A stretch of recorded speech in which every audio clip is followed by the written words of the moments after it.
Para sa ating headline news, presyo ng bilihin, apektado ng trade war, 70% ng produkto ng Pilipinas, paano nakaapekto sa ating ekonomiya?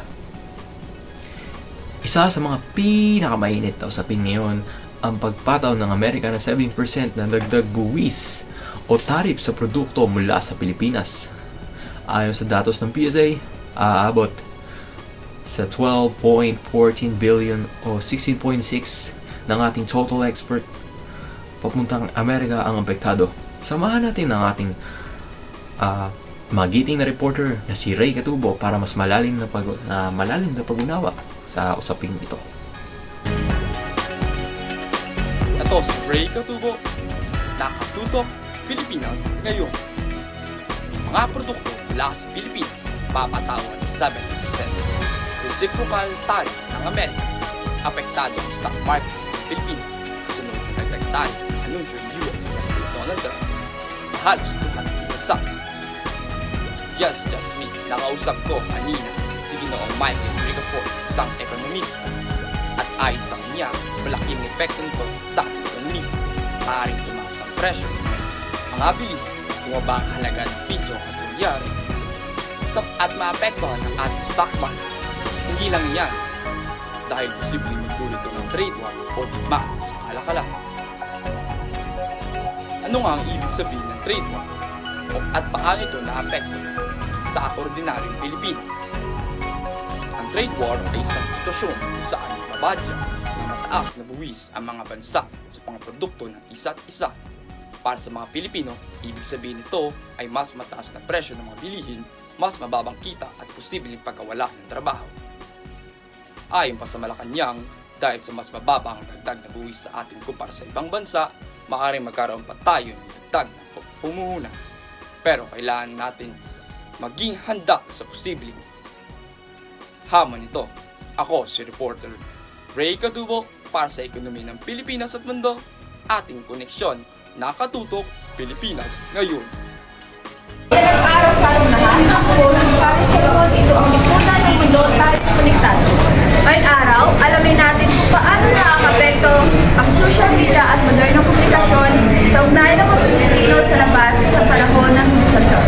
Sa panahon ngayon, ng mga bawang istorya at globalisasyon, patuloy na lumalawak ang paraan ng pagpupugnayan ng mga tao sa mga sulok ng mundo. Isa sa pinakamalakas na part ng social komunikasyon ay ang social media na nagsisilbing tulay sa mga komunikasyon ng mga individual, lalo na ng mga Pilipino sa ibang bansa. Sa social komunikasyon, makikita natin ang epekto ng mga social media. Pinag-iugnay nito ng mga tao sa buong mundo. Halimbawa, ang mga OFW at nakaugnay sa kanilang pamilya gamit ang mga Facebook, Instagram at TikTok. Ang mga social media platforms na nagsisilbing sandigan ng mga maraming overall Filipino workers upang mamatili ang koneksyon sa kanilang pamilya at kultura. Hindi hadlang ang layo o time zone upang may pakita ang pagmamahal at suporta. Real-time makakabahagi ng mensahe, larawan at video. Bukod sa personal na koneksyon, nakakatulong din ang social media ang pagpalawak ng kaalaman at pakikilahok sa isyu ng bansa. Paglalahok at pamilikan ng Micordo, ito ang patunay ng koneksyon ng hindi lamang ng ekonomiya kundi malalim na ugnayan sa Pilipino. Habang patuloy ng pag-unlad ng ekonomiya, inaasang hindi lang lalawak ang koneksyon para sa mga eksklusibong koneksyon na nagpapatibay ng koneksyon ng bawat Pilipino saan man naroon sa mundo. Muli, ako ito ang taga-ulat ng balita, Charlie Saloma, at ito ang unang tuloy tayo konektado. Maraming salamat sa iyong pakikinig at mananood ngayong araw na ito.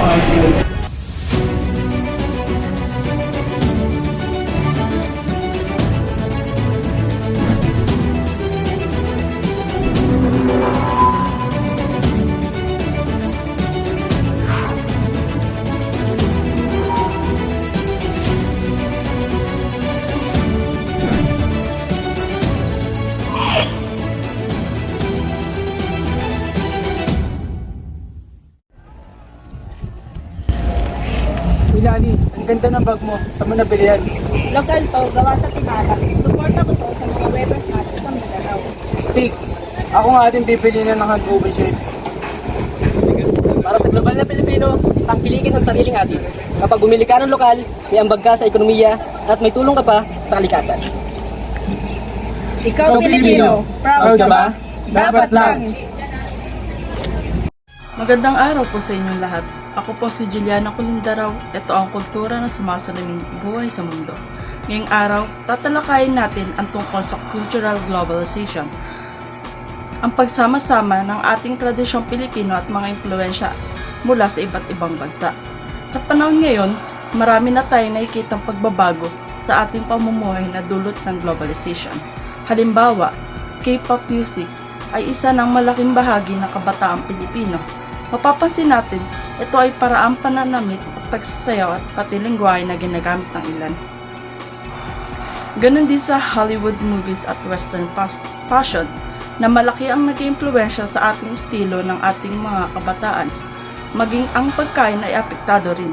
Marami na ang tumatangkilik sa ramen, sushi, milk tea at iba pang dayuhang pagkain na naging bahagi na ng ating pang-araw-araw na buhay. Ngunit kahit ganito, buhay na buhay pa rin ang ating sariling kultura.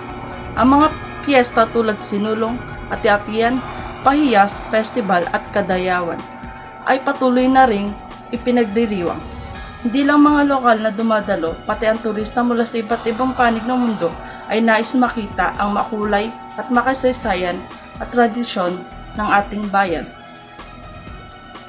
Isa ring magandang halimbawa ang pagdiriwang ng Filipino-ment sa ibang bansa, kung saan ang ating mga kababayan ay pinapakita ang mga sayaw tulad ng tinikling pagkain gaya ng adobo at lechon sa mga international event. Ang lahat ng ito ay nagpapakita na sa kabila ng pagpasok ng banyagang impluensya, mananatiling matatag at makikilala ang kultura ng Pilipino. Muli, ako po si Juliana Colindaraw at ito ang kulturang sumasalamin sa buhay ng mundo. Maraming salamat po sa inyong panonood. Geographic Globalization. Ang tatalakayin na ang koneksyon ng Pilipinas sa pandaigdigang paglalakbay at kalakalan. Sa geographic globalization, mas pinapadali ang paglalakbay ng mga Pilipino sa iba't ibang bahagi ng mundo. Salamat sa murang airfare ng mga kumpanya tulad ng Cebu Pacific at AirAsia. Tulad dito, mas marami na ang nagkakaroon ng oportunidad na magtrabaho, mag-aral o magbakasyon sa ibang bansa na nagpapahalawak sa pananaw at karanasan ng bawat Pilipino.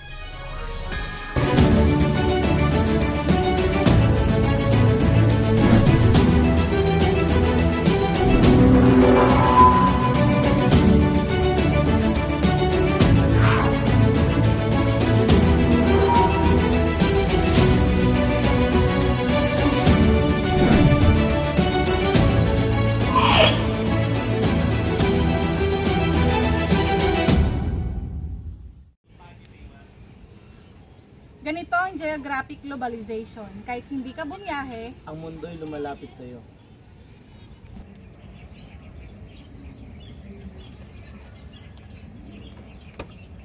uy, Nainis! Galing akong food truck. Nagbebenta sila ng Japanese takoyaki, Korean corn dog, at Italian gelato. Grabe, ang dami palang bansa dito sa isang park, no? Tara, tingnan nga natin doon. Tara, tara! Magandang araw! Ako si Mary Joy Caldre at narito ang isang makabuluhang ulat tungkol sa epekto ng makabagong teknolohiya sa pamumuhay ng mga Pilipino. Sa gitna ng mabilis na pag-usbong ng teknolohiya, patuloy na binabago ng technological globalization ang pamumuhay ng mga Pilipino. Ngayon, malaki na ang naitutulong ng teknolohiya sa araw-araw nating buhay. Mas mabilis na ang komunikasyon sa pamamagitan ng social media at messaging apps. Napapadali rin ang pag-aaral at pagtuturo gamit ang mga online platforms, lalo na sa panahon ng pandemya.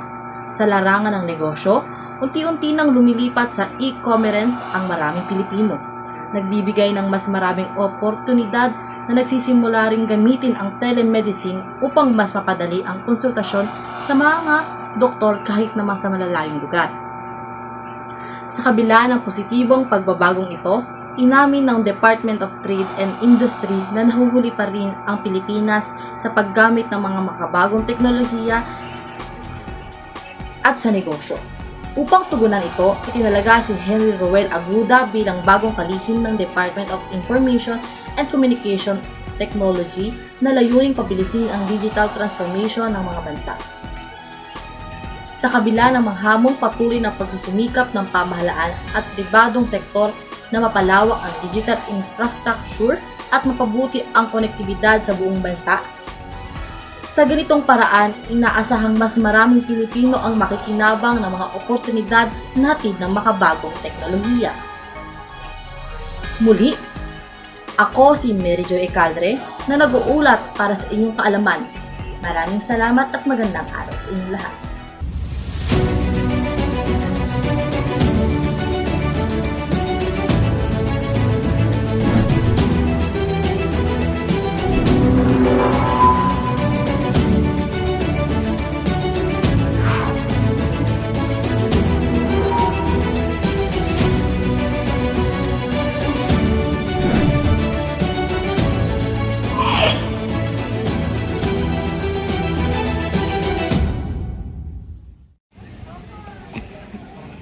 Ben, parang di yata ako destined mag-viral. Paano ko maging content creator? Yan lang ang problema mo, Miguel. Nasa tech globalization ka na. Pindot lang. Boom! Oo nga, ako nga. Nag-send ng gift sa Japan, oh. Nasa Pinas lang. Tour na lang ako sa online. Parang nasa Paris ako. Pero sa kwarto ko lang. Wow, ganun ba? Global na pala? Oo, Mia. Walang hassle. All connected na. Tech globalization na, Mia. Baka ikaw nasusunod na mag-viral. Alright.